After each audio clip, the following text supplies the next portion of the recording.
Hello, ഇന്ന് നമ്മൾ Zomato part time order ഇറങ്ങിയിരിക്കുകയാണ്. 12 ടൈം ഒരു പാർട്ട് ടൈം തപ്പ് എന്നുള്ളവരെല്ലാവരും ഇത് വീട്ടിൽ നിന്ന് കണ്ടോളൂ. ഫസ്റ്റിന് ടൗൺ ഹാൾ താഫിൽ നിന്ന് അടിച്ചത് ഒരു 8 കിലോമീറ്റർ ഉണ്ടാകും. സാധാരണ ഒരു 80 രൂപ കിട്ടേണ്ട ഓർഡർ നമുക്ക് കിട്ടിയത് 56 രൂപയാണ്. എന്തായിരുന്നു ഇവിടെ കുറവായിരുന്നു. എനിക്ക് പറഞ്ഞിട്ടുണ്ട് അത്യാവശ്യം ഇന്ന് ആൾ കുറവായിരുന്നു, ഓർഡർ അടിക്കുന്നുണ്ടായിരുന്നു.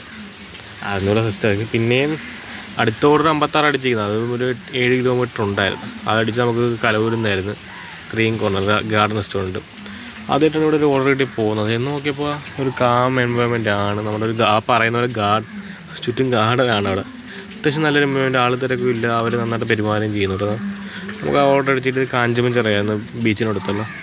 നമ്മളത് ഓർഡർ കൊണ്ട് കൊടുത്തപ്പോഴേക്കും അത് നമുക്കൊരു 25 ഓർഡർ അടിച്ച് ലാസ്റ്റ് ഐസ്ക്രീം അതുകൊണ്ട് കൊടുത്ത് നേരെ അൾട്രീമിൽ നൽകുന്നു. 3 ഓർഡർ ഉണ്ടാകും. അവിടെ നല്ല തിരക്കുണ്ട്, അതുകൊണ്ട് നല്ല ടൈം പോയാണ്. അത് കൊടുത്തപ്പോഴും ടൈമായി.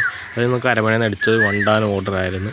അത് കൊടുത്ത് നമ്മൾ നല്ലത് ചൂടാണ്ട് ഐസ്ക്രീം മേടിച്ച് വെച്ച് തിരിച്ച് വരുന്നവർ നമ്മളൊരു പഴയ സ്കൂളും കണ്ടു. പറവൂർ സ്കൂളായിരുന്നു. നൊസ്റ്റാൾജിയൊക്കെ അടിച്ച്. പിന്നെ അടുത്ത അവസാനം അടി അരമണയിൽ നിന്നായിരുന്നു, ഒരു വലിയ അടിയായിരുന്നു. നമ്മൾ വാതിരപ്പള്ളിക്കായിരുന്നു. അത് നമുക്ക് ടോട്ടൽ 536 രൂപ കിട്ടി. പിന്നെ 400 സംതിങ് ആണ് നമുക്ക് ഓടി കിട്ടിയത്. 120 ഇൻസെൻറ്റീവ്. പാർട്ട് ടൈം ഓടിയ നല്ലൊരു ഓപ്ഷനാണ്. പറ്റുന്നവരെല്ലാം ട്രൈ ചെയ്ത് നോക്കുക. ഇതിലും അഭിപ്രായം ഉണ്ടെങ്കിൽ കമൻറ്റ് ചെയ്യുക. ഇതിലും സപ്പോർട്ട്